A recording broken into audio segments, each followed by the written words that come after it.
ಯಾರ್ಯಾರೋ ಕಿತ್ತೋಗಿರೋ ನನ್ನ ಮಕ್ಕಳ ಬಗ್ಗೆ ತಲೆ ಕೆಡಿಸ್ಕೋಬೇಡಿ.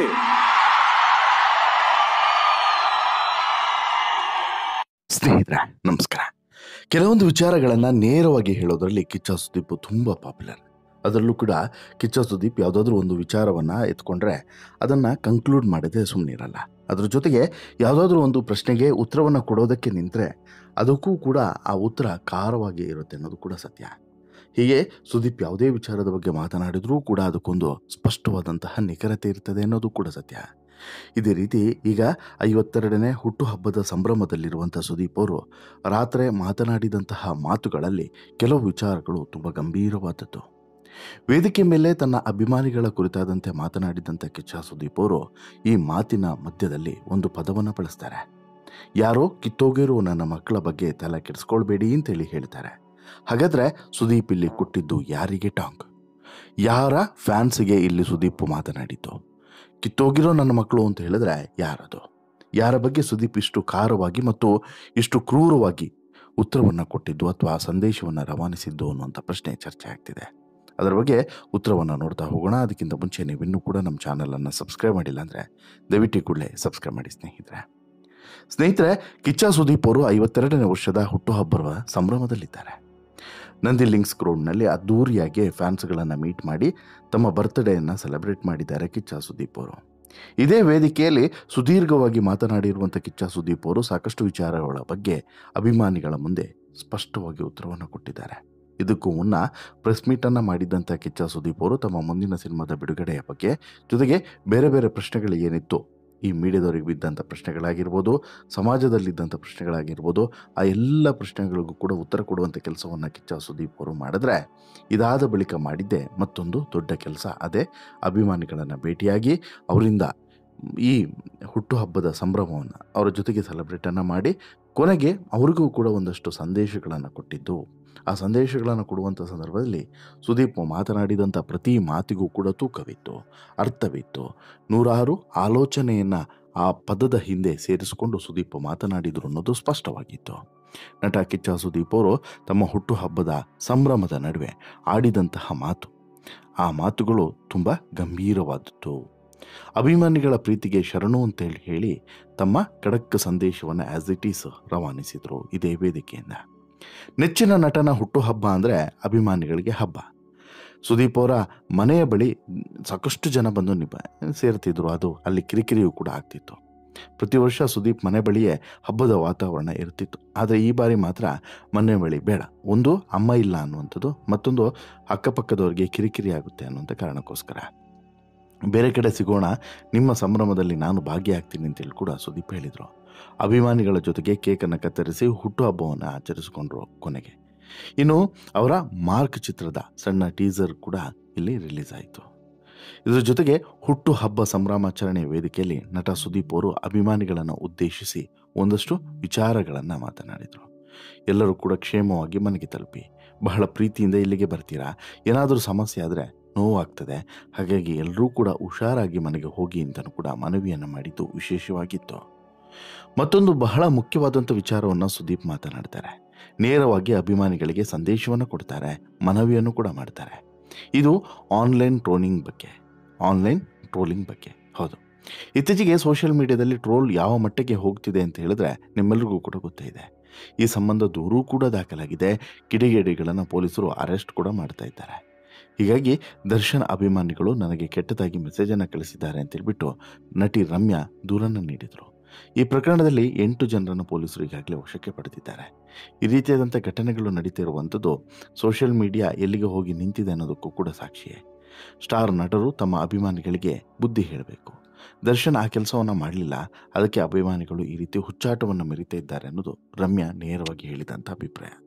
ಸ್ಟಾರ್ ನಟರು ತಮ್ಮ ಅಭಿಮಾನಿಗಳಿಗೆ ಈ ವಿಚಾರದಲ್ಲಿ ಕಿವಿ ಮಾತನ್ನು ಹೇಳಬೇಕು ಅನ್ನೋದು ಕೂಡ ಬಹಳಷ್ಟು ಜನರ ಒತ್ತಾಯ. ಸತ್ಯನೂ ಕೂಡ. ದರ್ಶನ್ ಒಂದು ಮಾತು ಹೇಳಿದ್ದಿದ್ರೆ ಬಹುಶಃ ಅದು ಆರಂಭದಲ್ಲೇ ಕಂಪ್ಲೀಟಾಗಿ ನಿಲ್ತಿತ್ತು. ಬಟ್ ದರ್ಶನ್ ಆ ತಪ್ಪನ್ನು ಮಾಡಲಿಲ್ಲ.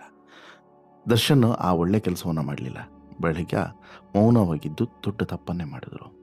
ಇದೇ ಕೆಲಸವನ್ನು ನಟ ಸುದೀಪ್ ಈಗ ಬೇರೆ ರೀತಿಯಲ್ಲಿ ಮಾಡಿ ತೋರಿಸಿದ್ದಾರೆ. ಹುಟ್ಟುಹಬ್ಬ ಸಂಭ್ರಮಾಚರಣೆಯ ವೇದಿಕೆಯಲ್ಲೇ ಇಂಥದ್ದೊಂದು ಮನವಿಯನ್ನು ಮಾಡಿ ದೊಡ್ಡ ಸಂದೇಶವನ್ನೇ ಕೊಟ್ಟಿದ್ದಾರೆ. ನೀವೆಲ್ಲ ನನ್ನನ್ನು ತುಂಬ ಪ್ರೀತಿಸ್ತೀರಾ ಅಂತೇಳಿ ನಂಗೆ ಗೊತ್ತು. ಆನ್ಲೈನಲ್ಲಿ ಯಾರೇ ಯಾವುದೇ ಪೇಜ್ನಿಂದ ಎಷ್ಟೇ ಬೈದರೂ ಎಷ್ಟೇ ಕೆಟ್ಟದಾಗಿ ಟ್ರೋಲ್ ಮಾಡಿದ್ರೂ ಕೂಡ ನೀವು ಅದಕ್ಕೆ ಪ್ರತಿಕ್ರಿಯಿಸಬಾರ್ದು. ನಿಮ್ಮ ಅಫಿಷಿಯಲ್ ಫ್ಯಾನ್ ಪೇಜ್ನಿಂದ ಯಾವ ಕಲಾವಿದರಿಗೂ ಅವಮಾನವನ್ನು ಮಾಡಬೇಡಿ. ಯಾವುದೇ ಭಿನ್ನಾಭಿಪ್ರಾಯಗಳಿದ್ದರೂ ಅಥವಾ ಯಾವುದೇ ಈ ರೀತಿಯಾದಂಥ ಟ್ರೋಲ್ಗಳಿಗೂ ಕೂಡ ಅಥವಾ ಯಾವುದೇ ಈ ರೀತಿಯಾದಂತಹ ಅವಮಾನಗಳಿಗೂ ಕೂಡ ನಾನು ಬಿದ್ದಿಲ್ಲ. ಹಾಗಂದ ಮಾತ್ರಕ್ಕೆ ಇಲ್ಲಿ ಯಾರೋ ಒಬ್ಬರು ನನ್ನನ್ನು ತುಂಬ ಮೇಲೆತ್ತಿದ್ದಾರೆ ಅಥವಾ ಹೊಗಳ್ತಿದ್ದಾರೆ ಅಂತ ಹೇಳಿದ್ರು ಕೂಡ ನಾನು ಎದ್ದಿಲ್ಲ. ಹೊಗಳಿಕೆಯಿಂದ ನಾನು ಎದ್ದಿಲ್ಲ, ಈ ರೀತಿಯಾದಂಥ ತೆಗಳಿಕೆಯಿಂದ ನಾನು ಬಿದ್ದಿಲ್ಲ.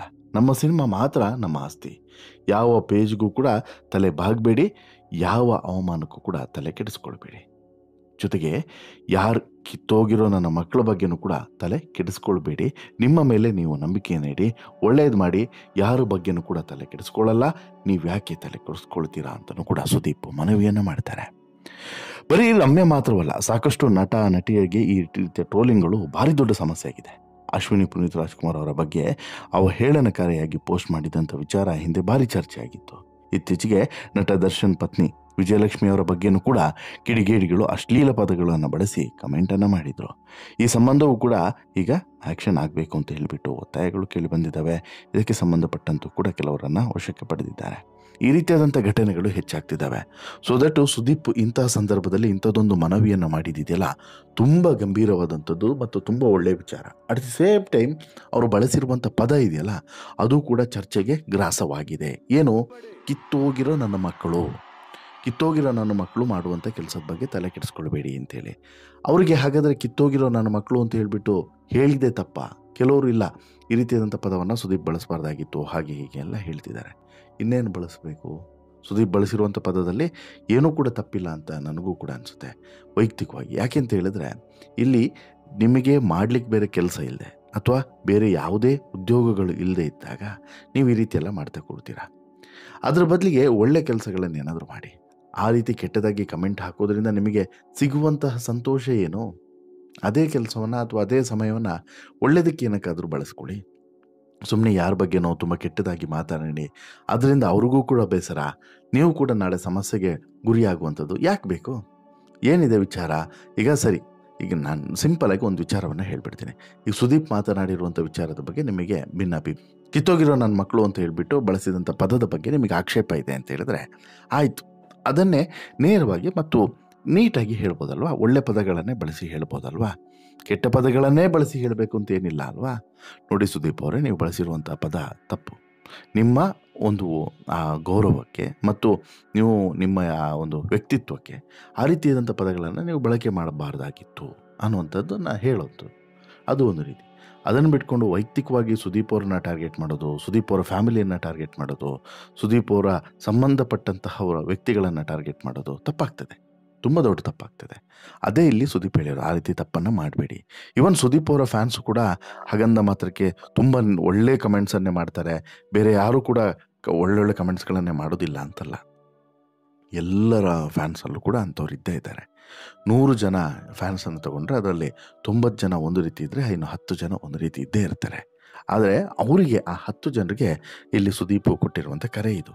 ದಯವಿಟ್ಟು ಆ ರೀತಿ ತುಂಬ ಕೆಟ್ಟದಾಗಿ ಯಾರಿಗೂ ಕೂಡ ಏನು ಕೂಡ ನೀವು ಕೆಟ್ಟದಾಗಿ ಕಮೆಂಟ್ಸೇ ಮಾಡಬೇಡಿ. ಅದನ್ನೇ ಹೇಳೋದು. ಆದರೆ ಒಳ್ಳೇದು ಮಾಡಿ, ಒಳ್ಳೇದು ಬಯಸಿ. ಇಲ್ವಾ ಸುಮ್ಮನೆ ಇದ್ಬಿಡಿ. ನೀವು ಅದನ್ನು ತುಂಬ ವೈಯಕ್ತಿಕವಾಗಿ ತೆಗೆದುಕೊಂಡು ಫಸ್ಟು ನನಗೆ ಅನಿಸುತ್ತೆ ಈ ಸೋಷಿಯಲ್ ಮೀಡಿಯಾಗಳಲ್ಲಿ ನಾವು ಕಮೆಂಟ್ಸ್ ಅನ್ನೋಂಥ ಆಪ್ಷನ್ನೇ ತೆಗೆದುಬಿಟ್ರೆ ಬೆಟರ್ ಏನಂತ ಹೇಳಿ ಅನಿಸ್ಬಿಡುತ್ತೆ. ಯಾಕಂತ ಹೇಳಿದ್ರೆ ಅಷ್ಟು ಕೆಟ್ಟ ಕಮೆಂಟ್ಸ್ ಮಾಡ್ತಾರೆ. ಅದು ಫ್ಯಾನ್ಸ್ ಅಂತಲ್ಲ, ನಾನು ನೋಡ್ತೀನಲ್ಲ ಸಾಮಾನ್ಯವಾಗಿ ಬಳಸುವಂಥ ಪದಗಳಿಗೆ ಪ್ರಜ್ಞೆನೇ ಇರೋದಿಲ್ಲ. ಅದು ಏನು ಪದಗಳನ್ನು ಬಳಕೆ ಮಾಡ್ತಿರೋ, ಸುಮ್ಮನೆ ಏನೋ ಒಂದು ಬೇಕಾಬಿಟ್ಟು ಕೈಯಲ್ಲೊಂದು ಮೊಬೈಲ್ ಇದೆ, ಟೈಮ್ ಇದೆ, ಡಾಟಾ ಇದೆ, ಆಯಿತು ಓಪನ್ ಮಾಡಿದ್ರು ಒಂದು ಉದ್ದಕ್ಕಾಗಿ ಕಮೆಂಟ್ ಮಾಡಿದ್ರು ಕೆಟ್ಟದಾಗಿ ತೆಗೆದಿಟ್ರು. ಅದರಿಂದ ಬೀರುವಂಥ ಪರಿಣಾಮ, ಅದನ್ನು ಓದಿದಂಥವರ ಮನಸ್ಸಿನ ಮೇಲೆ ಬೀರುವಂಥ ಪರಿಣಾಮ, ಒಬ್ಬ ವ್ಯಕ್ತಿಯ ಕಂಪ್ಲೀಟ್ ಇಮೇಜನ್ನೇ ಚೇಂಜ್ ಮಾಡುವಂಥ ಶಕ್ತಿ ಆ ಕಮೆಂಟ್ಸ್ಗಳಿಗೆ ಇರುತ್ತೆ ಅನ್ನೋದನ್ನು ಯೋಚನೆ ಮಾಡ್ಕೊಳ್ಳಿ.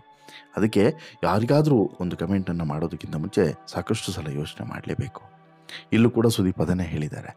ಬಹುಶಃ ಇನ್ನು ಮುಂದೆನಾದರೂ ಕೂಡ ಸುದೀಪ್ ಕೊಟ್ಟಂಥ ಸಂದೇಶ ಇನ್ನುಳಿದಂತಹ ಸ್ಟಾರ್ಗಳಿಗೂ ಕೂಡ ಒಂದು ನೀತಿ ಪಾಠವಾಗಿ ಅವರಾದರೂ ಅವರ ಫ್ಯಾನ್ಸಿಗೆ ಬುದ್ಧಿಯನ್ನು ಹೇಳಿ ಬಹುಶಃ ಇಂತಹ ಕೃತ್ಯಗಳು ಘಟನೆಗಳು ಸ್ವಲ್ಪ ಕಡಿಮೆ ಆಗುತ್ತಾ ಕಾದು ನೋಡೋಣ. ನಿಮಗೇನು ಅನಿಸುತ್ತೆ ಸ್ನೇಹಿತರೆ ಸುದೀಪ್ ಅವರ ಈ ಮಾತು, ಸುದೀಪ್ ಅವರು ಬಳಸಿರುವಂಥ ಈ ಪದ, ಹಾಗೆಯೇ ಕಿತ್ತೋಗಿರೋ ನನ್ನ ಮಕ್ಕಳು ಅಂತ ಹೇಳಿ ಬಳಸಿದ್ರ ಬಗ್ಗೆ ಓವರಾಲ್ ಆಗಿ ನಿಮ್ಗೆ ಅನಿಸುತ್ತೆ, ಜೊತೆಗೆ ಕೊಟ್ಟಂಥ ಸಂದೇಶದ ಬಗ್ಗೆನೂ ಕೂಡ ನಿಮಗೆ ಅನಿಸುತ್ತೆ? ದಯವಿಟ್ಟು ನಿಮ್ಮ ಅಭಿಪ್ರಾಯನ ಕಮೆಂಟ್ ಮಾಡಿ ತಿಳಿಸಿ. ಜೊತೆಗೆ ಈ ಸ್ಟೋರಿ ಇಷ್ಟ ಆಯಿತು ಅಂತ ಹೇಳಿದ್ರೆ ಲೈಕ್ ಮಾಡಿ, ಶೇರ್ ಮಾಡಿ, ಚಾನಲ್ಗೆ ಸಬ್ಸ್ಕ್ರೈಬ್ ಆಗೋದನ್ನು ಮರಿಬೇಡಿ. ಧನ್ಯವಾದ.